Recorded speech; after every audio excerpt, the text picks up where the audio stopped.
All right, Larry Krueger here from the Pig and a Pickle Krug Show with a little 49er video. The Niners have two areas where they're really, really thin, I think, going into training camp.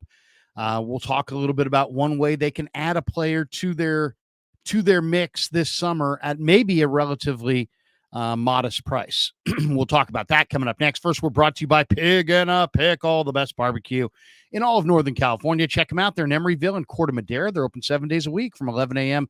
till 8 p.m. or until they run out. Go say hi to Damon and Mary and get yourself some brisket chili, and tell them that Krug sent you. This video also brought to you by Sharp Corner Sports Cards and Collectibles, 205 Cypress Avenue in Pacific Grove, California, along the Monterey Peninsula. Give my friend Anthony Catania a call. He's at 831-521-5264. All right, let's talk a little bit about the 49ers. We're still about a month away from training camp. And the Niners have a very, very deep and balanced roster almost everywhere. And I say almost everywhere because there's still a few spots where they could add a player or two and really benefit from it. You look at their team across the board. Let's just go right down the list. Wide receiver, very, very deep. A lot of receivers. I mean, Ayuk, Debo, Pearsall, Ronnie Bell, Jawan Jennings, Cowing, Conley, Gray, Trent Taylor, Tariq Owens, Tame. I mean, they're loaded at wide receiver. They're very deep at running back. Christian McCaffrey, Elijah Mitchell, Isaac Guerrero, Patrick Taylor, Jordan Mason, Cody Schrader, Kyle Juszczyk, very deep there. They've got four quarterbacks. They've got, they're a little thin at tight end. They could probably use another offensive lineman, especially at tackle. But you look on the defensive side of the ball, they're pretty thin at defensive end. Leonard Floyd and Nick Bosa are your starters, and maybe the best combo they've had off the edges under Kyle Shanahan. But then, the number twos are Drake Jackson, Yatir Gross-Matos, Robert Beal. There's a lot of unknown there. Austin Bryant is behind him, Alex Barrett. So they're a little thin at defensive end, pretty deep at linebacker, pretty deep at corner, but pretty thin at safety, where they have Mooney, where they have Talanoa Fonga and Jair Brown as the starters. But both, Fonga's coming off an injury. Brown's coming off of a long rookie year. George Odom is on the bench, but he's a special teamer. Malapa is a draft choice out of fourth round pick.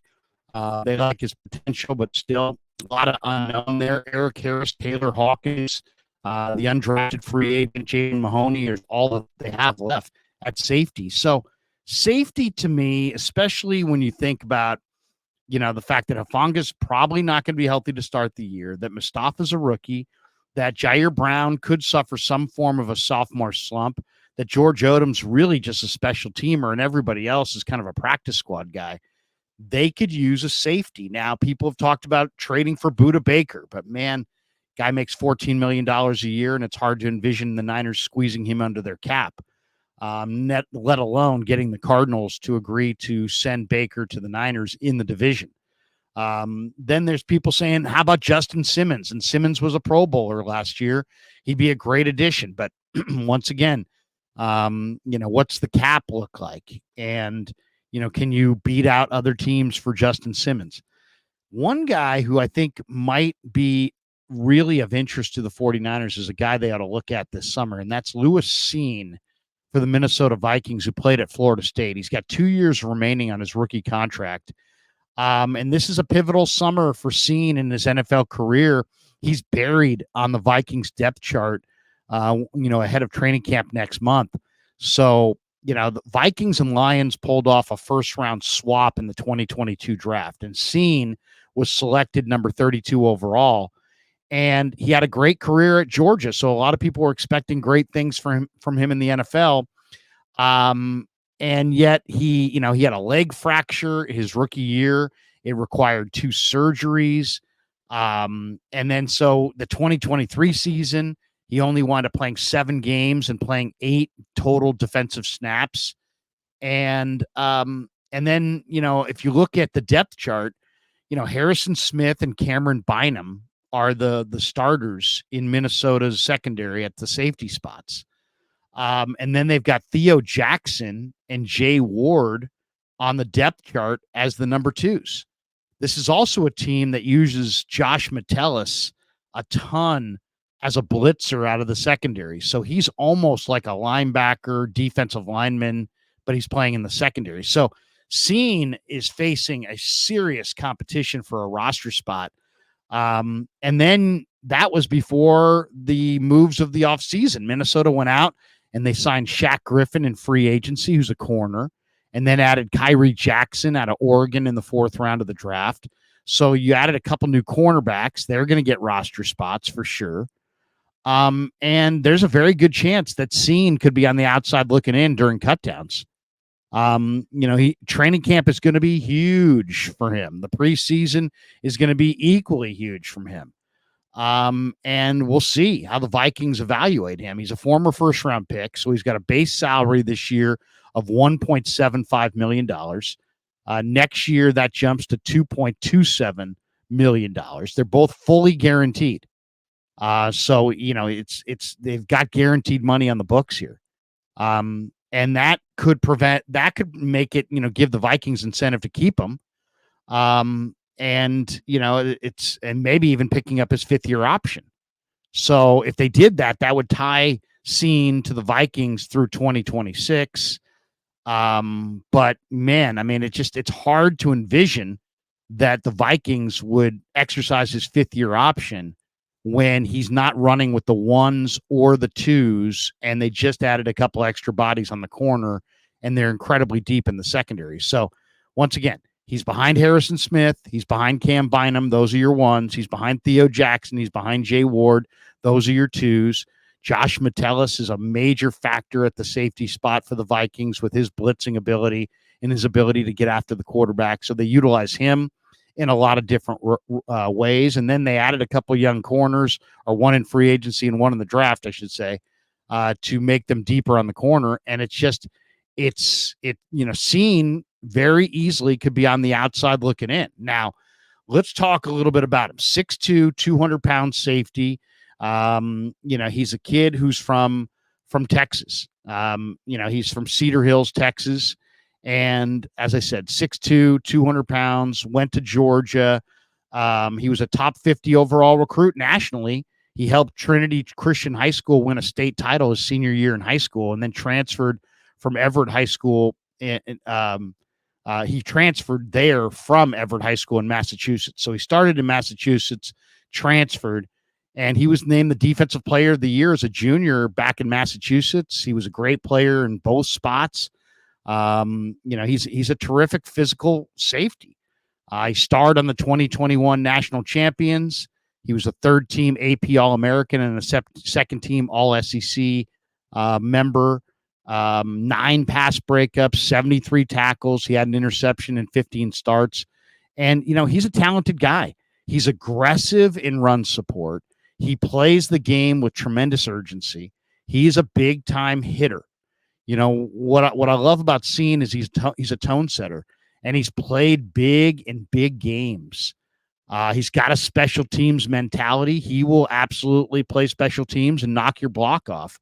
And when you look at that size, he's got kind of prototypical size. I mean, at 6'2", 200 pounds. And then you look at he ran 4.37 at the combine coming out. He had a 1.51 10-yard split. Great number. 36.5-inch vertical, tremendous lower body explosion, 11.1 broad jump, very, very good number. So, I'm not saying this is the perfect player. He's got some struggles in coverage, but if you're the 49ers and you're looking at your depth chart at safety and you're like, well, we may not have Hufanga in September, which who knows how long it's going to take him to come back from the ACL. So if you don't have Hufanga, your starters are probably Jair Brown and the rookie Mustafa. So now you're starting a rookie on your first team. Your second team safeties would be George Odom, who's strictly a special team safety, and your choice of Jalen Mahoney, Taylor Hawkins, and Eric Harris. Harris is, 30-something, has been around the block. Hawkins was a converted corner who's a kind of a practice squad guy. Mahoney was an undrafted college free agent, decent athlete, but nothing super special there. So, I mean, maybe you could play Renardo Green at free safety and play Jair Brown at strong safety for Hufanga if Mustafa's not ready. But really, between Malik Mustafa and Renardo Green, you got two rookies there, maybe even three, in Jalen Mahoney, who are going to factor in, you would think, at the safety position just because there's not a lot of bodies there. So here's a guy in Scene who's, coming out of Florida State. He was a blue chipper. He was considered to be an outstanding prospect. A safety that hits like that and runs in the 4.3s. I mean, he's a very impressive player when you watch his Florida State film, or you watch his Georgia film, I should say. He played at Georgia. But it really is. He's an impressive player. He's got good size, great speed. Now we'll see. Broke the leg. We'll see what he looks like coming off the leg injury. But I mean, Scene at Georgia was physical and played huge in big games and helped them win a national championship. And this guy had more than a few hits that were like, whoa. This guy will absolutely starch you. Now the Niners like hitting, and they also like guys who can run. And this guy is a hitter, and he ran 4.37. Is he a perfect safety? No. I mean, I don't know that he's going to be a great coverage player down the field. I don't think in a cover 3 he can play the free safety role where he's covering a ton of grass. I just don't think he's that kind of a coverage player. But if you're the 49ers and you're looking for, they wound up taking Laken Tomlinson away from the Lions and getting several good years out of Tomlinson, who the Lions considered a bust as a first-round draft choice out of Duke.